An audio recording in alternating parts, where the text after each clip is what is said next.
everybody, my name is Sophia and welcome to Daily Dictionary December Day 10. Today we have the word kilo, which has quite a bit of stuff to be said about it.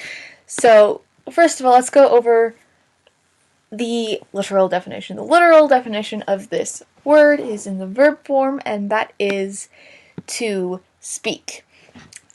But the actual definition of it has two verb forms, two verb definitions. The first one is to think to another intelligent being, and the second one is to read the thoughts or emotions of another creature, intelligent or otherwise. So, this one is very, very heavy on the world building, which, as I said a couple videos ago, is what I wanted to start getting into again since my reservoir of words was gone and depleted. So, in this world, dragons have some abilities. I think I mentioned some of their abilities when I went over the other very heavy world-building word, fire. So basically, the dragons have two parts to their abilities. The first part is their fire, and the second part is their telepathy. They read minds, they read emotions, they can insert their thoughts into another intelligent creature. They can do a lot of things. But the most commonly used way that they use their telepathy is to just communicate with each other. That's how they just talk to each other. And so they don't usually speak with their voices, with their mouths, whatever. Instead, they just think each other's, well, they don't think each other's thoughts. They just read each other's minds, and they think to each other. And that's their main form of communication.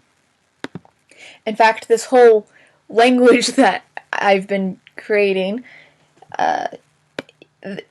it isn't like actually a language that they would normally speak either, even though they are the only ones that speak it, which seems a bit contradictory, but like they created this language, like they artificially created this language as a bridge between the dragons themselves and the humans. And so they didn't naturally come up with this language. They created it for a purpose, and that purpose was to communicate with the humans in a way that didn't frighten the living bejesus out of them. By inserting thoughts into their brain and then reading their minds and then inserting another thought, and that's how they communicate with humans.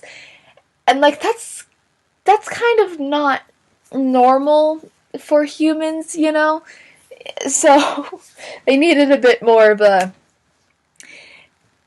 common ground between the humans and the dragons when they first created this language, and they were allies at that point.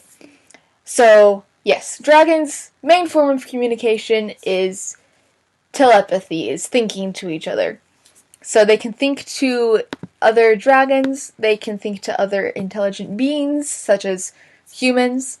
They cannot converse with unintelligent creatures, like, for instance, deer.